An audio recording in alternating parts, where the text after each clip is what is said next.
49 అంటే సంతానం, 49 అంటే సంతోషం. తెలంగాణ ఫోక్ సింగర్ రాష్ట్ర గిడ్డంగుల చైర్మన్ సాయి చంద్ గుండెపోటుతో అర్ధరాత్రి ప్రాణాలు కోల్పోయారు. నిన్న సాయంత్రం కుటుంబంతో కలిసి కారుకొండలో తన ఫామ్ హౌస్లోకి వెళ్లిన సాయి చంద్ అక్కడే గుండెపోటుకు గురయ్యారు. దీంతో హుటాహుటిన నాగర్ కర్నూలులోని గాయత్రి హాస్పిటల్కి తరలించారు కుటుంబ సభ్యులు. అక్కడి నుంచి మెరుగైన చికిత్స కోసం గచ్చిబౌలి కేర్ ఆసుపత్రికి తరలించారు. కానీ అప్పటికే సాయి చంద్ చనిపోయినట్లు కేర్ వైద్యులు ప్రకటించారు. ఉద్యమంలో ఉవ్వెత్తున ఎగిసిన ఆ పాట కోట్ల మందిని కదిలించింది. జానపదాన్ని నింపుకొని జనం గొంతుకై నిలిచిన పాట ఊరువాడ ప్రతిధ్వనించింది. సొంతంగా రాసి బాణీ కట్టి గజ్జె కట్టి ఆడుతుంటే యావత్ తెలంగాణ ఉద్వేగంతో ఊగిపోయింది. ఊరూరు తిరిగిన పోరును పరిసిన ఉద్యమించిన గలమది. ఉద్యమ సమయంలో కీలక పాత్ర పోషించిన కళాకారులు చాలా మంది ఉన్న సాయి చంద్ తీరు చాలా ప్రత్యేకమని చెప్పాలి.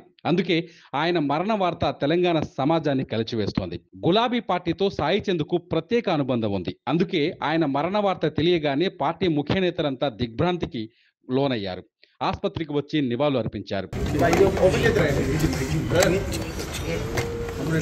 విద్యార్థి దశ నుంచే ఉద్యమంలో భాగమయ్యారు సాయి చంద్. ప్రత్యేక రాష్ట్రం కళ సాకారం చేసుకునేందుకు తన వంతుగా గళమెత్తి ప్రజల్ని చైతన్యవంతం చేసే ప్రయత్నం చేశారు. ఉద్యమ సమయంలో ఎక్కడ సభలు నిర్వహించినా సాయి చంద్ పాట మార్మోగేది. తెలంగాణ ఏర్పడ్డాక కూడా అభివృద్ధిని గుర్తు చేస్తూ పాడిన పాటలు అంతే ప్రాచుర్యం పొందాయి.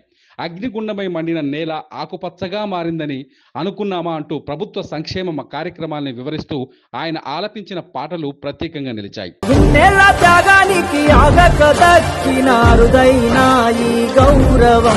ప్రభుత్వం నిర్వహించే ప్రతి కార్యక్రమంలో ప్రతి సభలో వినిపించే సాయి చంద్ పాట ఇక లేదని తెలియడంతో తెలంగాణ కళాకారులు బీఆర్ఎస్ పార్టీ శ్రేణులు శోకసంద్రంలో మునిగిపోయాయి. ఇక సింగర్ సాయి చంద్ మృతితో గచ్చిబౌలి కేర్ హాస్పిటల్ కు బీఆర్ఎస్ ముఖ్య నేతలు చేరుకుంటున్నారు. మంత్రి హరీష్ రావు, బాల్క సుమన్, ఎర్రోళ్ల శ్రీనివాస్ సహా ఇతర ప్రముఖ నేతలు ఇప్పటికే హాస్పిటల్ కు చేరుకొని సంతాపాన్ని తెలిపారు. ప్రజా కవి గాయకుడు సాయి చంద్ మరణం తెలంగాణకు తీరని లోటు. ఒక గొప్ప కళాకారుణ్ణి ఇవాళ తెలంగాణ సమాజం కోల్పోయింది. రాష్ట్ర సాధనలో కీలక పాత్ర పోషించినటువంటి సాయి చంద్ తన ఆటపాటలతో ఉద్యమాన్ని ఉవ్వెత్తున ఎగిసిపడేందుకు చాలా కృషి చేశాడు. నేను సదాగా ఒక గొప్ప మిత్రుణ్ణి కోల్పోయాను. పాలామూరు పల్లెలో పుట్టి తెలంగాణ చుట్టూ ముట్టి వీరుల త్యాగం కళ్ళకు గట్టి విప్లవాల రతివట్టి ఊరువాడ దండే గట్టి ఉద్యమాల బండే గట్టి పాడినాడుల్లో పాట సాయి చందు నోట పారాడినాడుల్లో జనం గుండెలో ఈ పూట పాడినాడుల్లో పాట సాయి చందు నోట పారాడినాడుల్లో జనం గుండెలో ఈ పూట. మిత్రమా, నువ్వు ఏ లోకానున్నా గాని తెలంగాణ గడ్డ మీద నీ పాట అమరం. జోహార్ మిత్రమా, జోహార్ సాయి చంద్. తెలంగాణ ఒక ఉద్యమ బిడ్డని, ఒక గొప్ప కళాకారుణ్ణి కోల్పోయింది. నిజంగా కేసీఆర్, కేటీఆర్ లేని సభ లేదు.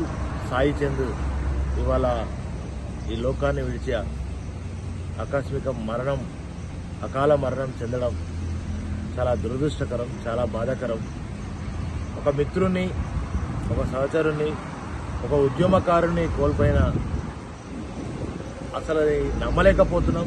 సాయి చంద్ ఇవాళ ఈ లోకాన్ని విడిచిపోయేటు అనే ఆ యొక్క నిజాన్ని నమ్మలేకపోతున్నాం. చాలా బాధగా ఉంది.